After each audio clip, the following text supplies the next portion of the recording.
ശ്രീമാത്രേ നമഃ. എല്ലാ ഈശ്വര വിശ്വാസികൾക്കും ശ്രീചക്ര അസ്ട്രോഗൈഡിൻ്റെ ഒരു പുതിയ വീഡിയോയിലേക്ക് സ്വാഗതം.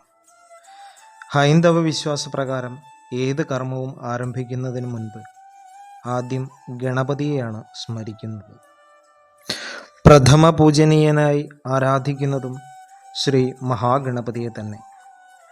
ഗണപതി ഭഗവാനെ സ്മരിച്ചു കഴിഞ്ഞാൽ ഈ ലോകത്തിലുണ്ടാകുന്ന എല്ലാ തടസ്സങ്ങളെയും ഭഗവാന്റെ അനുഗ്രഹത്താൽ ഇല്ലാതാകും എന്ന് വിശ്വസിക്കപ്പെടുന്നു.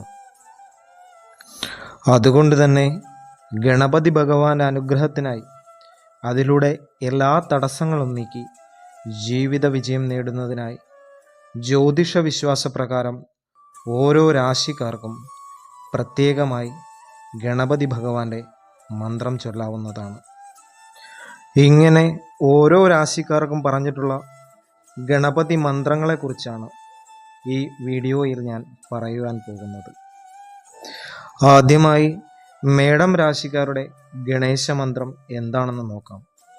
അശ്വതി, ഭരണി, കാർത്തിക 1-ാം പാദം ഈ നക്ഷത്രങ്ങളാണ് മേടം രാശിയിൽ വരുന്നത്. അപ്പോൾ ഈ നക്ഷത്രക്കാർ ചൊല്ലേണ്ടതായ ഗണേശ മന്ത്രം ഇതാണ്: ഓം വക്രതുണ്ടായ നമഃ.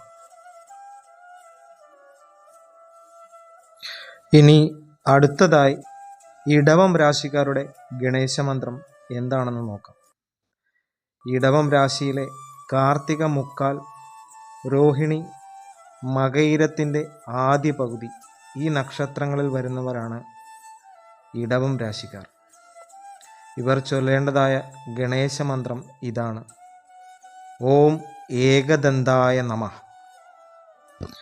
ഇനി അടുത്തതായി മിഥുനം രാശിക്കാരുടെ ഗണേശ മന്ത്രം എന്താണെന്ന് നോക്കാം. മകയിരത്തിൻ്റെ അവസാന പകുതിയും തിരുവാതിര, പുണർദം 1/4 ചേരുന്നതാണ് മിഥുനം രാശിയിലെ നക്ഷത്രം.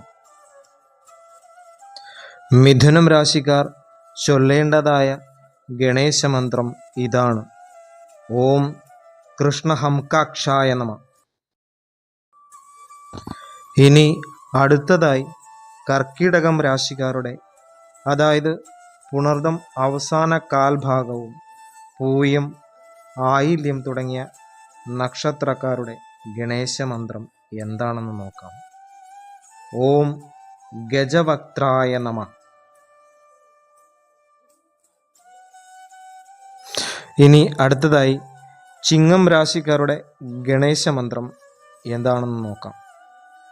മകം, പൂരം, ഉത്രം ആദ്യ കാൽഭാഗം എന്നീ നക്ഷത്രങ്ങളാണ് ചിങ്ങം രാശിയിൽ ഉൾപ്പെടുന്നത്. ചിങ്ങം രാശിക്കാർ ചൊല്ലേണ്ടതായ ഗണേശ മന്ത്രം ഇതാണ്: ഓം ലംബോദരായ നമഃ. അടുത്തതായി കന്നി രാശിക്കാരുടെ ഗണേശ മന്ത്രം ഏതാണെന്ന് നോക്കാം. ഉത്രം അവസാനത്തെ 1/4 ഭാഗവും അത്തവും ചിത്തിര ആദ്യ പകുതിയും ഉൾപ്പെടുന്നതാണ് കന്നിരാശി. കന്നിരാശിക്കാർ ചൊല്ലേണ്ടതായ ഗണേശ മന്ത്രം ഇതാണ്: ഓം വികടായ നമഃ. ഇനി അടുത്തതായി തുലാം രാശിക്കാർ ചൊല്ലേണ്ടതായ ഗണേശ മന്ത്രം ഏതാണെന്ന് നമുക്ക് നോക്കാം. ചിത്തിര അവസാന പകുതിയും ചോതി, വിശാഖം 1/4 ഭാഗം എന്നീ നക്ഷത്രങ്ങളാണ് തുലാം രാശിയിൽ ഉൾപ്പെടുന്നത്. തുലാം രാശിക്കാർ ചൊല്ലേണ്ടതായ ഗണേശ മന്ത്രം ഇതാണ്: ഓം വിഘ്നരാജായ നമഃ.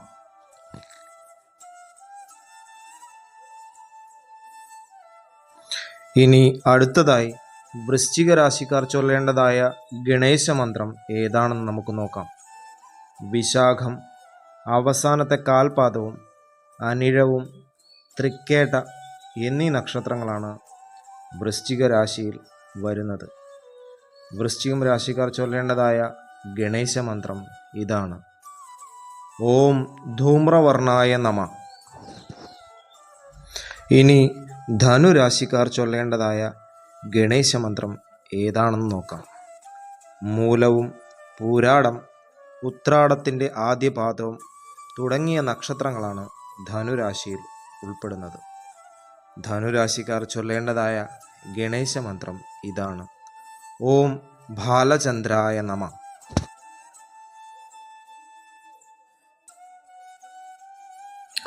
അടുത്തതായി മകരം രാശിക്കാർ ചൊല്ലേണ്ടതായ ഗണേശ മന്ത്രം ഏതാണെന്ന് നോക്കാം. ഉത്രാടം അവസാനത്തെ 3 പാദവും തിരുവോണവും അവിട്ടം ആദ്യ പകുതിയും ഉൾപ്പെടുന്നതാണ് മകരം രാശി. മകരം രാശിക്കാർ ചൊല്ലേണ്ടതായ ഗണേശ മന്ത്രം ഇതാണ്: ഓം വിനായകായ നമ.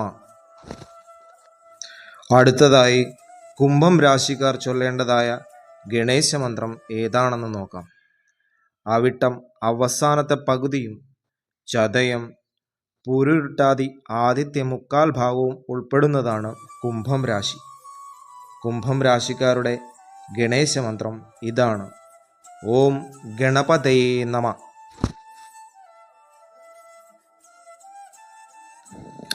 അടുത്തതായി മീനം രാശിക്കാരുടെ ഗണേശ മന്ത്രം ഏതാണെന്ന് നോക്കാം. പൂരുരുട്ടാതി അവസാനത്തെ 1 പാദവും ഉത്രട്ടാതിയും രേവതിയും ഉൾപ്പെടുന്നതാണ് മീനം രാശി. മീനം രാശിക്കാർ ചൊല്ലേണ്ടതായ ഗണേശ മന്ത്രം ഇതാണ്: ഓം ഗജാനനായ നമ.